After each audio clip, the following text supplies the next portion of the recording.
And tonight, there are growing concerns surrounding a new COVID-19 variant. And because of that, the U.S. is now banning airline travel from South Africa and 7 other countries starting on Monday. Nico Clemens is live at TPA and has reaction from health experts and travelers. Nico, good evening.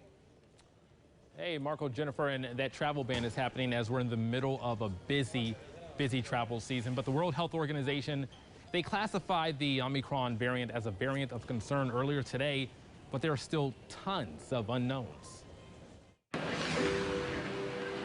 COVID-19 impacting travel once again after the World Health Organization identified a new variant of concern Friday. President Biden ordered air travel restrictions from South Africa and 7 other countries as a precautionary measure.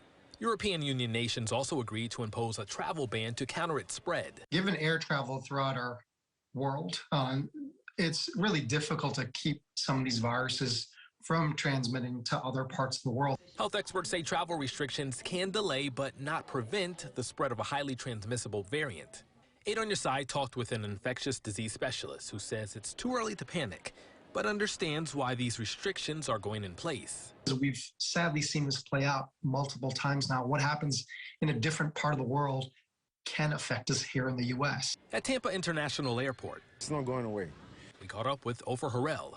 It's his first time flying since 2019. Absolutely nervous. I didn't know what to expect, really. Harel says he's already had COVID, and some of his family members in Israel got hit by the Delta variant. So the news of another variant is concerning. The variant will happen, things will happen, but we'll have to learn. We'll learn how to live with it. Right now, health leaders are trying to figure out how contagious this new strain is. The concern is the large spike in infections, new infections in South Africa is what prompted everyone to take precaution. So the CDC hasn't identified any cases of this new variant in the U.S. Moderna is in the process of testing 3 of its booster vaccines against this new variant.